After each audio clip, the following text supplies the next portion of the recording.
नमस्कार, इन खबर मध्य प्रदेश में आपका स्वागत है। मैं राम अवतार। कल मध्य प्रदेश बोर्ड ने 10वीं और 12वीं के बोर्ड के परिणामों की घोषणा की। घोषणा प्रेस कॉन्फ्रेंस कर की गई। इसमें आंशिक मिश्रा ने टॉप किया।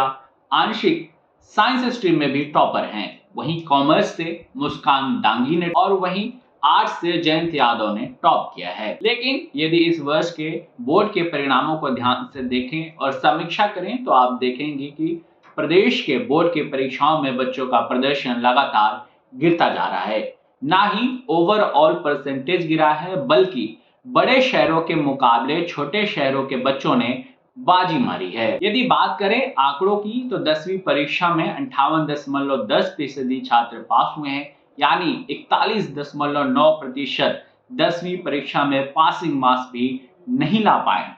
पिछले साल 10वीं परीक्षा का पास प्रतिशत 60% से अधिक था, उसके तुलना में इस वर्ष काफी कम रहा है। वहीं यदि 12वीं बोर्ड की बात करें तो एमपी बोर्ड 2024 की 12वीं की परीक्षा में 64.49% स्टूडेंट पास हुए हैं, यानी यहाँ पे भी 35.51% बच्चे पास मार्क्स भी नहीं ले पाए हैं।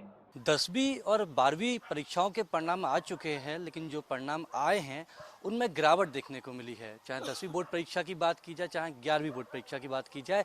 और रिजल्ट में एक और देखने वाली बात है कि जो बड़े शहर हैं, जहाँ शिक्षा के बुनियादी संसाधन सभी मौजूद हैं, लेकिन वहाँ के जो परिणाम है वो बेहतर नहीं रहे।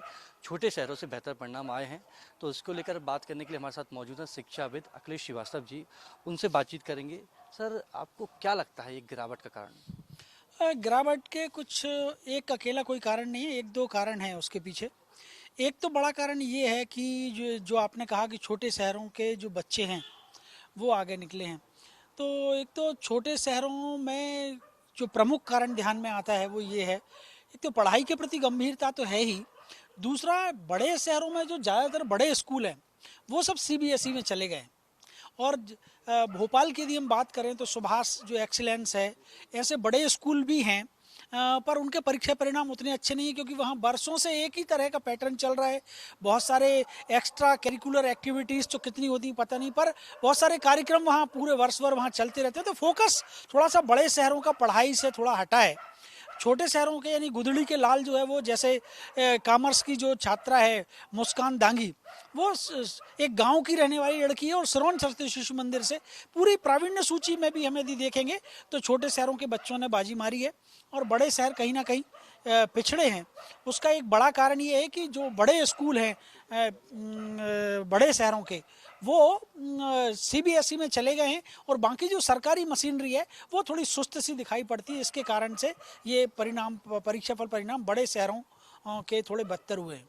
अखिलेश जी, जो अधिकारियों की हम बात कर रहे थे, जैसे आप भी जिक्र कर रहे हैं कि सरकारी मशीनरी अगर अधिकारी ठीक तरीके से काम करते, क्योंकि कल हमने भी पीएस से बात की थी, वो रिव्यू करने की बात करें, लेकिन परिणाम जब आ चुके हैं उसके बाद आप रिव्यू तो सालों साल से करते हुए नजर आ रहे हैं। तो पीएस कई सालों से हैं, इसके बाद जो दूसरे अधिकारी हैं कई सालों से, और जो सरकार का खुद नियम है कि तबादले होते रहने चाहिए। अगर परिणाम ठीक नहीं आ रहा तो तबादला होना चाहिए था, किसी दूसरे को मौका मिलना चाहिए था। बिल्कुल, मशीनरी का बदलाव तो होना ही चाहिए। एक जो सुस्ती है वो काम में आती है एक पैटर्न पर काम करते करते में, पर उससे भी बड़ी जो वजह है वो बड़ी वजह ये है कि इन सब रिजल्ट्स को एक समय रहते रिव्यू किया जाना चाहिए। पिछले साल के जो परीक्षा परिणाम थे उनको यदि रिव्यू ठीक से किया गया होता और उनके बारे में समझदारी प्रशासनिक मशीनरी ने दिखाई होती, तो चाहे वो टास्क फोर्स बनाई जाती टीचर्स की, सब्जेक्ट के एक्सपर्ट्स की, वो एक्स्ट्रा क्लासेस कराते, जो प्रश्न बैंक जारी किए जाते उनको रिव्यू किया जाता। इस बार जो प्रश्न बैंक जारी किए गए थे वो वही थे जो पिछले साल के थे। कुल मिलाकर के जो रिजल्ट पे एक वर्ष पहले जो, जैसे इस वर्ष जो परीक्षा परिणाम आया है उसको आप रिव्यू कराने की आज बात कर रहे हो, पर उसको यदि हमको ठोस परिणामों में बदलना है, उसको आंकड़ों में बदलना है, इससे बेहतर परीक्षा परिणाम लाना है, 70 और 80% उसका सक्सेस रेट लेकर आना है, तो अभी से कुछ ठोस कदम मशीनरी को उठाने पड़ेंगे। और यदि मशीनरी ये काम करने में सक्षम नहीं है तो निश्चित तौर से, जैसा आपने कहा, उसमें बदलाव किया जाना चाहिए। सरकार इसी के लिए है। कल स्कूल शिक्षा की जो सचिव हैं रश्मि अरुणस्वामी, उनसे जब मैंने ही सवाल किया था कि ये जो परिणाम आए हैं, तो वो कह रही परिणाम बेहतर है। ठीक है, 12वीं का परिणाम बेहतर है, लेकिन 2022 के मुकाबले में इस परिणाम को देखेंगे 12वीं का, तो उसमें भी गिरावट देखने को मिली है। देखिए, एक और कारण है जिसको हम लोग थोड़ा भूल रहे हैं, वो है कोरोना का काल। उसके समय जो बच्चे 2021 में और 2020 में ऑटोमेटिकली पास होकर आ गए थे या टेस्ट के आधार पर पास होकर आ गए थे, वो 22 में जो बच्चे पास, 21 में जो बच्चे पास हुए, 20 में जो बच्चे पास हुए और 22 में भी आधा सेशन स्कूल लग पाया, तो उसने भी परीक्षा 2024 के परीक्षा परिणामों को प्रभावित किया। एक बड़ा कारण मेरे ध्यान में ये भी आता है कि इसकी वजह से भी परीक्षा परिणाम प्रभावित हुए हैं। बड़े शहरों की बात कर लेते हैं, भोपाल की बात कर लेते हैं, इंदौर की बात कर लेते हैं। यहाँ शिक्षा के तमाम वो संसाधन मौजूद हैं, अच्छे क्लासेस हैं, स्मार्ट रूम्स हैं, स्मार्ट क्लासेस हैं। यहाँ पर बेहतर टीचर माने जाते हैं, क्योंकि सभी टीचर को भोपाल ही चाहिए होता है पढ़ाने के लिए। बिल्डिंग्स अच्छी हैं, लेकिन जो प्रदर्शन हुआ है अच्छा, जहाँ पर संसाधनों की कमी है वहाँ पर। हाँ, ये बात आपकी सच है कि जिन स्कूल्स को मॉडल बनाया गया हो, चाहे वो भोपाल में सीएम राइज स्कूल की बात करें हम, चाहे भोपाल के मॉडल स्कूल की बात करें, चाहे सुभाष जो एक्सीलेंस है, जो उत्कृष्ट शासकीय उत्कृष्ट उच्चतर माध्यमिक विद्यालय सुभाष 7 नंबर वाला, उसकी बात करें, चाहे इंदौर के तमाम स्कूलों की बात करें, और बल्कि भोपाल में तो बोर्ड के खुद मध्य प्रदेश माध्यमिक शिक्षा मंडल 3 स्कूलों को खुद चलाता है। मॉडल स्कूल है, शाहजहानाबाद का स्कूल है, इन सब स्कूलों को वो खुद चलाते हैं। सारे जो टीमें सब्जेक्ट्स की, उनके एक्सपर्ट ज़्यादातर भोपाल में बैठे हुए हैं। वो जिन स्कूलों में पढ़ाते हैं, आश्चर्यजनक बात है कि उनके अपने विद्यालयों में जहां प्रशासनिक अधिकारी की नाक के नीचे, सरकार की नाक के नीचे जो स्कूल चल रहे हैं, जहां सरकार का आना जाना रोज है, वहां भी परीक्षा परिणाम बेहतर नहीं हुए हैं। ये प्रश्नवाचक चिन्ह पूरे एक मशीनरी के सामने खड़ा तो करता ही है। आप क्या सुझाव देना चाहेंगे, क्योंकि आप शिक्षाविद भी हैं, बेहतर रूप से मध्य प्रदेश की शिक्षा को जानते भी हैं। अगर ये जो बोर्ड परीक्षाओं के परिणाम बेहतर नहीं आएंगे, तो फिर हम किस तरह से कोशिश कर सकते हैं कि जो भविष्य होगा वो उज्ज्वल होगा युवाओं का? देखिए, एक तो बहुत बड़ी बात, इस वर्ष बच्चों को एक पूरा महीना कम मिला। प्रशासनिक अमले को ये सोचना चाहिए था कि फरवरी के जो परीक्षाएं मार्च में होती थी, वो परीक्षाएं इस बार फरवरी में कराई गई, तो उसके कारण से भी बच्चों को एक महीना कम मिला और उसके बाद विद्यालय लगे नहीं और बच्चों का एक महीना भी कम हो गया। तो एक बार ये सोचने की ज़रूरत है कि हम कैसे इन सब व्यवस्थाओं को सुधारें, कैसे सब्जेक्ट एक्सपर्ट्स के साथ हर एक स्कूल के जो लेक्चरर्स हैं, टीचर्स हैं सब्जेक्ट के, उनके रिफ्रेशर्स कराए जाने चाहिए, ताकि उनको जो पाठ्यक्रम में बदलाव हुए हैं उनसे वो शिक्षक बेहतर तरीके से बच्चों को पढ़ा सके, समझा सकें। जो मेरिटोरियस बच्चों ने कॉपियों में लिखा है उनको देख करके एक बार जो सब्जेक्ट के एक्सपर्ट्स हैं वो अपने सारे जो ब्लॉक के स्कूल्स हैं, राजधानी के स्कूल्स हैं, वहाँ पर क्या और एक्शन प्लान हम कर सकते हैं, क्या और नीति बना सकते हैं, किस तरह से पूरे वर्ष भर पढ़ाई को अंजाम दिया जा सकता है, उन टीचर्स की ट्रेनिंग पर, उनके ओरिएंटेशन पर ध्यान रखने की ज़रूरत है। उससे परीक्षा परिणाम बेहतर होंगे, मुझे लगता है। अखिलेश जी, एक और सवाल है। लड़कियों ने इस बार बेहतर प्रदर्शन किया है, चाहे हम हाई स्कूल की बात करें, जो टॉप 4 हैं वो छोटे शहरों से निकली है, लेकिन लड़कियों का जो प्रदर्शन है वो काबिल तारीफ है। देखिए, बेटियां हमेशा से एक पढ़ाई के प्रति गंभीरता उनके मन में रहती है और वो पढ़ाई के प्रति गंभीर रहती हैं। बेटियों को शिक्षा में बढ़ावा के जो सरकार के प्रयास हैं वो इस नाते सफल होते दिखाई दे रहे हैं।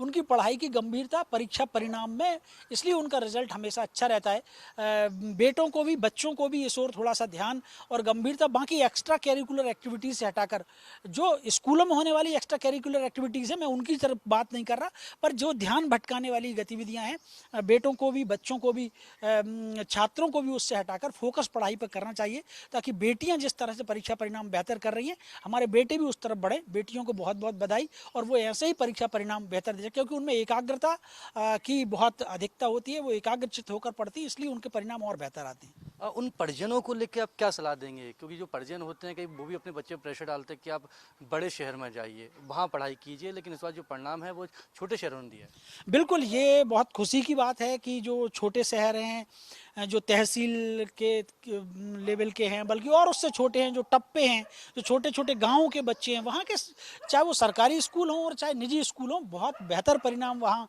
के लोग। तो वहाँ से जो माइग्रेट बच्चे कर रहे हैं और जो जिद करते हैं पेरेंट्स से, और परिजन भी ये सोचते हैं कि एक स्टेटस सिंबल बन गया है कि बड़े शहरों में हम बच्चों को पढ़ाएंगे, तो इस परीक्षा परिणाम ने बल्कि लगातार जो परीक्षा परिणाम पिछले 2-3 वर्षों से आ रहे हैं, उससे साफ हो गया है कि बड़े शहरों में जाकर ही केवल परीक्षा परिणाम को नहीं सुधारा सुधारा जा सकता है। छोटे शहरों में रहकर भी प्रतिभाओं का विकास हो सकता है। अन्यत्र भागने की आवश्यकता, बड़े शहरों के आकर्षण से आकर्षित होने की आवश्यकता नहीं है, वहाँ भी बेहतर परिणाम दिए जा सकते हैं। सर, आखिरी सवाल मेरा ये है कि लगता नहीं कि पूरे सिस्टम में बदलाव करने की ज़रूरत है, क्योंकि अगर आपको दूसरे स्टेट से कंपटीशन करना है, मध्य प्रदेश के जो छात्र हैं उनको बेहतर भविष्य बनाने में उसकी मदद करनी है, तो जो सिस्टम चलता आ रहा है वो परिणाम नहीं दे पा रहा, तो शायद ऊपर से नीचे तो बदलाव हो। देखिए, सीबीएसई ने बहुत ही प्रशंसनीय बदलाव लगातार परीक्षा की पद्धति में किए हैं, मूल्यांकन की पद्धति में किए हैं। मध्य प्रदेश सरकार को भी, मध्य प्रदेश के शिक्षा विभाग को भी जो मूल्यांकन की पद्धति है उस पर भी ध्यान देने की आवश्यकता है। जिस प्रकार के पैटर्न के प्रश्न पत्र हैं उस पर भी ध्यान देने की आवश्यकता है।